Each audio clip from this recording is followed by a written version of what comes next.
A black luxury car rolled slowly through a cracked, forgotten street in Louisiana. The houses were worn down, paint peeled from the walls. Broken fences leaned like they had given up years ago. People noticed the car immediately. It didn't belong here.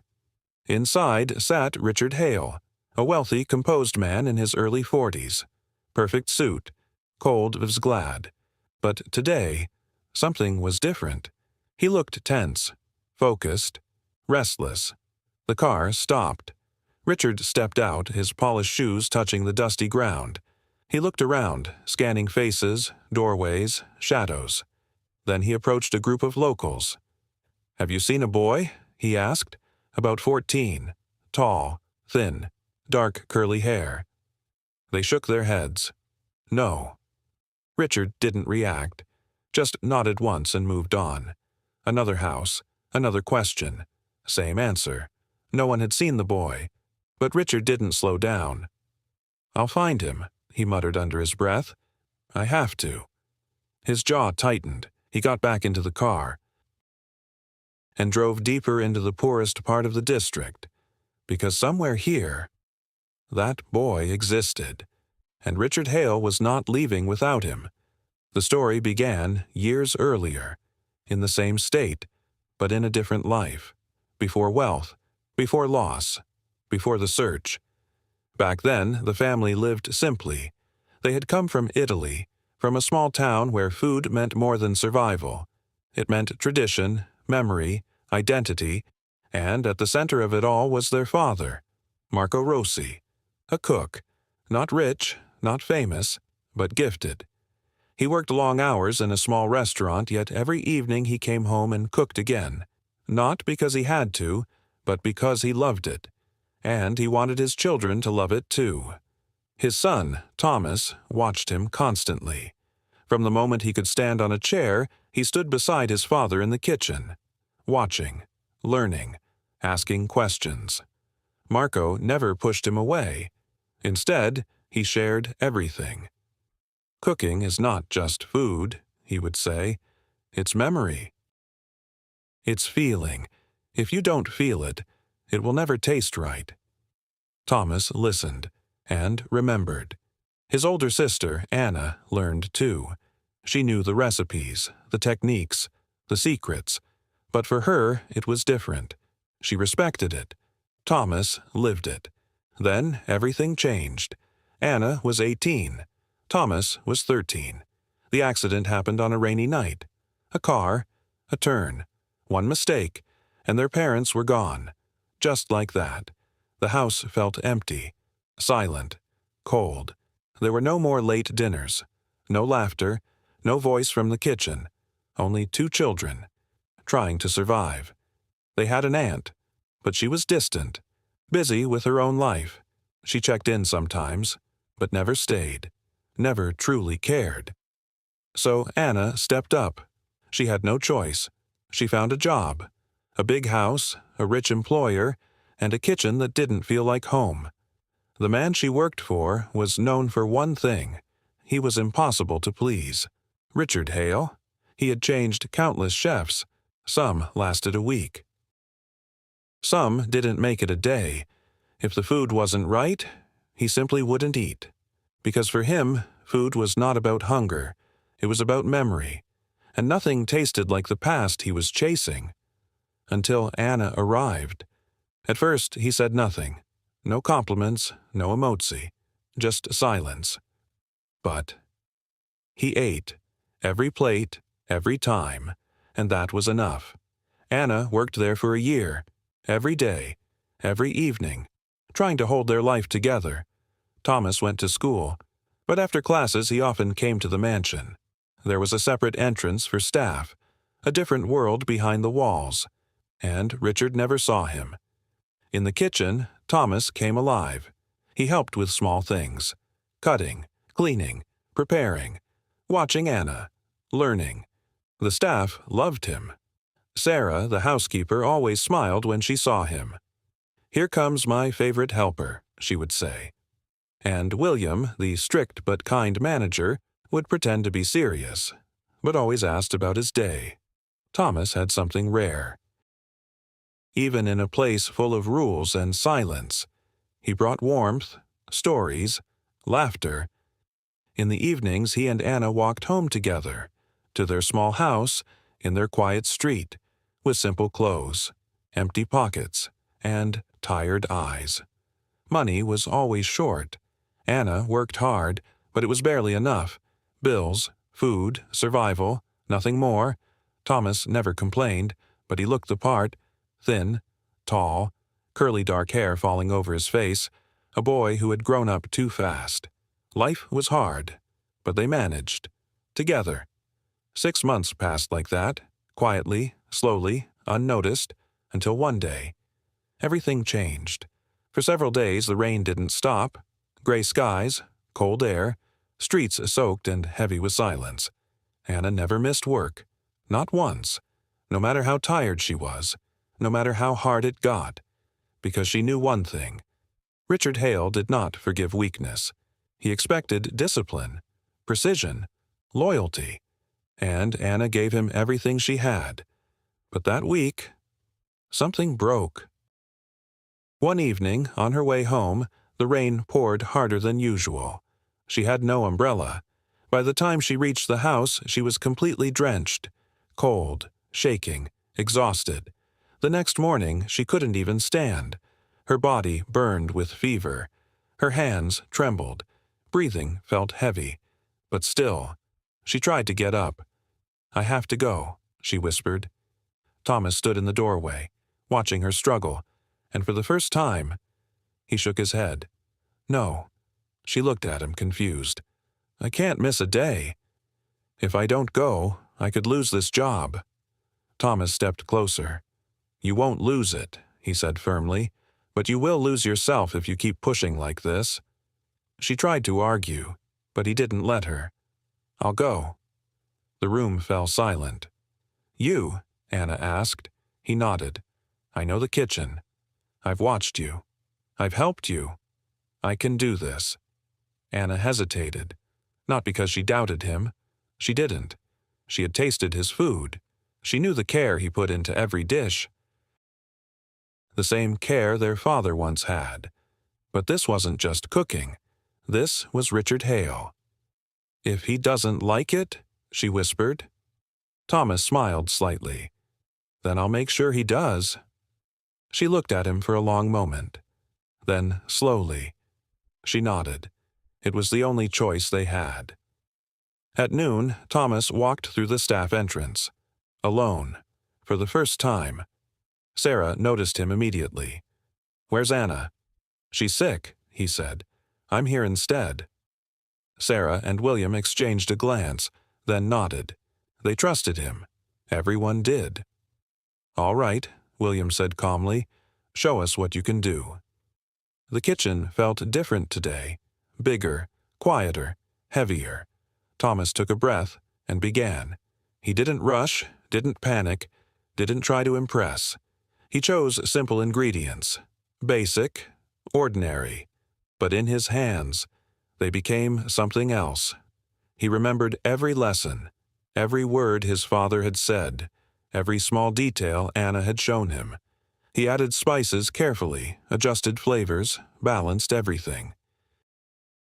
Not just to make it taste good, but to make it feel something. His hands were steady, but inside, his heart was racing, because today, he wasn't just cooking, he was proving something. When the plate was ready, the room went quiet. "Take it," William said.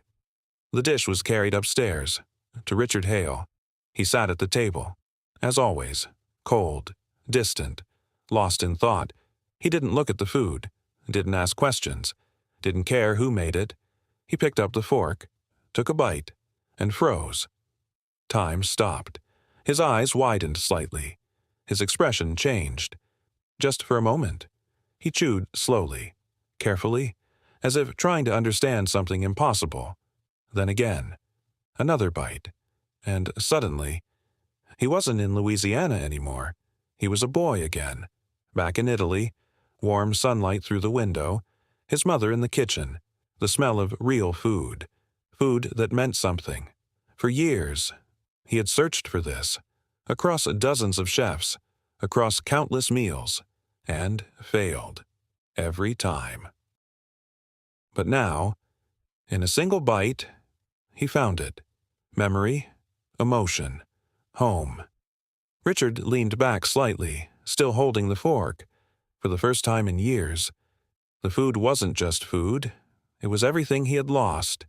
And somewhere downstairs, a 14-year-old boy stood in the kitchen, not knowing he had just changed everything. By lunchtime, everything had already changed.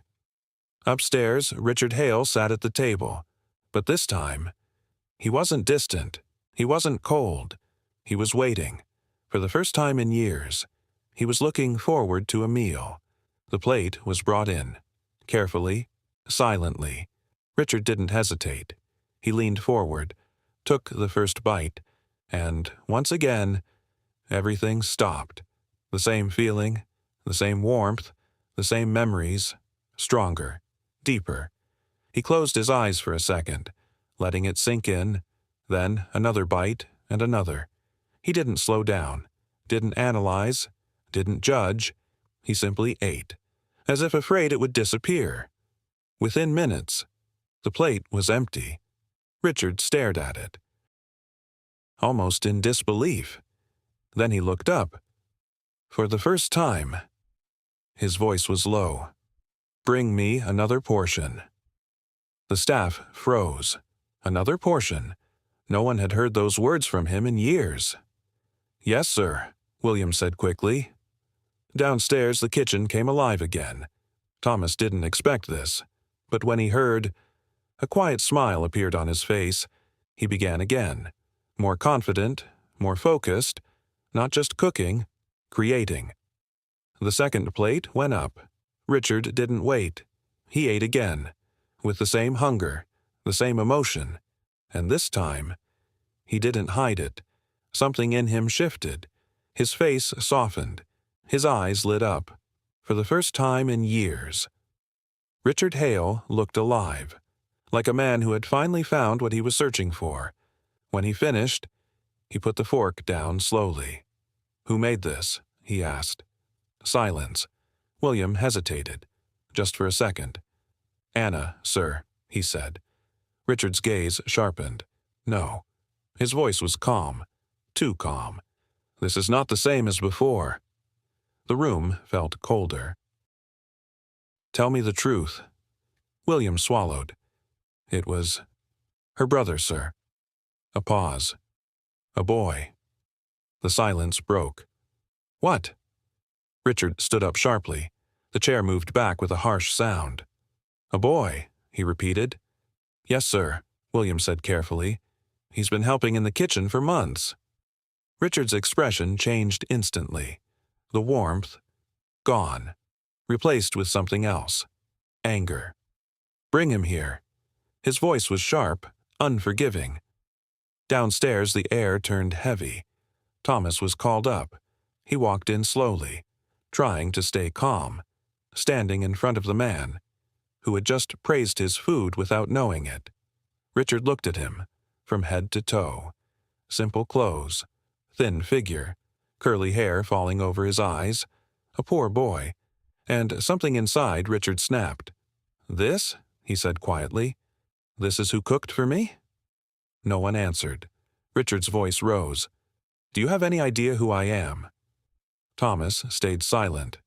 "I don't eat food made by street kids." The words hit hard. The room froze. "This is my house," Richard continued. "My standards. My reputation." He stepped closer. "And you think I will sit here and eat food made by someone like you?" Thomas clenched his fists. His eyes filled, but he didn't speak. "I want both of you out," Richard said coldly. "Now." Anna. Fired. Thomas. Thrown out. Just like that. The entire staff stood frozen. No one moved. No one dared to speak. Sarah looked away. William lowered his eyes, and Thomas, barely holding back tears, turned around and walked out, slowly, quietly. The same boy, who, just minutes ago, had brought life back into that house, now leaving it behind. Outside, the sky was still gray, and this time, it felt heavier. When Thomas reached home, Anna looked up immediately. "You're back early," she said. He didn't answer. Something was wrong. She saw it instantly. His face, his silence. Her heart dropped. What happened? Thomas tried to speak, but his voice broke. Then he told her everything, every word, every moment. Anna covered her mouth. Tears filled her eyes. "No," she whispered. "The job, gone. The only stability they had, gone." She sat down slowly, shaking. "I lost it," she said quietly. "I lost everything." Tears rolled down her face. Thomas stepped closer, sat beside her. "It's not over," he said softly. "We'll figure it out." She shook her head. But deep inside, she knew this was only the beginning of something harder or something greater. The kitchen felt empty again. A new chef had been hired, experienced, well-trained, perfect on paper, but none of it mattered. Richard Hale sat at the table. The plate in front of him looked flawless, beautiful, precise, expensive. He took a bite, and nothing happened. No memory, no feeling, no connection. He put the fork down, slowly. "I'm not eating this," he said coldly. The chef froze. The staff exchanged nervous glances. Days passed, then weeks. Different dishes, different chefs. Same result. Nothing felt right. The taste he had felt that day, the warmth, the memories, it was gone. And now, he couldn't forget it. That boy, that food, that moment. Richard stood by the window one evening, looking out into the dark. For the first time in years, he admitted it. "I was wrong." The words felt heavy, unfamiliar, but true. He didn't care anymore about status, about pride, about what people would think, because none of that had given him what he was searching for. But that boy had, and now he needed to find him. The next morning, Richard got into his car and drove back to where it all began. The poor district, the broken streets, the same place he once looked down on. Now, he searched, he stepped out, walked from house to house. "Have you seen a boy?" Tall, thin, dark curly hair. Or a young woman, Anna? People shrugged, some ignored him, some didn't trust him. But Richard didn't stop. Hours passed, then more, until finally, at the edge of the neighborhood, he saw it. A small house. Quiet. Almost invisible. Something told him. This was it. He walked up slowly, knocked. The door opened. Anna stood there. For a second. Neither of them spoke. Then her expression changed. Surprise, confusion, a hint of fear. "You," she whispered. Richard looked at her. Not as an employer, not as a superior, as someone who had made a mistake. "I need to speak with Thomas." Thomas appeared behind her. Their eyes met. Silence filled the room. This time, everything was different. Richard took a breath. "I was wrong," he said, direct, honest. "I judged you." "And I was wrong." Thomas said nothing. "I've tried everything," Richard continued. "Different chefs, different food. Nothing comes close." He paused. "What you made was the best meal I've had in years." Anna looked at Thomas. Thomas looked down. "I want you to come back," Richard said. Another silence. "Both of you?" Now they looked at him. "You will work in my kitchen. Together." He stepped closer. "You'll be paid well. You'll have a place to live. I'll take care of everything you need." His voice softened. "But more than that, I want you to cook. Not as an order, as a request." Thomas felt something shift inside him. This wasn't the same man. And, for the first time, he believed him. Anna hesitated, then slowly. She nodded. Thomas followed. "Okay," he said quietly. And just like that, everything changed again. Back in the kitchen, it felt different, not heavy, not cold, alive. Thomas cooked, not for approval, not for status, but with the same thing he always had: heart. And this time, it was seen. Days turned into weeks, weeks into months. The house changed, the atmosphere softened. Even Richard changed. Less cold, less distant, more human, because every meal brought something back to him. Not just taste, but memory, meaning, life. And Thomas was no longer just a boy from the streets. He became something more: a chef, a creator. A reminder that greatness doesn't come from status. It comes from love, from dedication, from respect for what you do. Because when something is done with heart, it doesn't just feed people, it stays with them, forever. In the end, it was never just about food, it was about heart. Whatever you choose to do in life, do it with soul, with care, with full dedication. Because when you truly put yourself into your work, when you give it your attention, your effort, your passion, it cannot stay unnoticed. It will grow, it will matter, it will bring results. Do everything with love, and one day, it will come back to you in ways you never expected.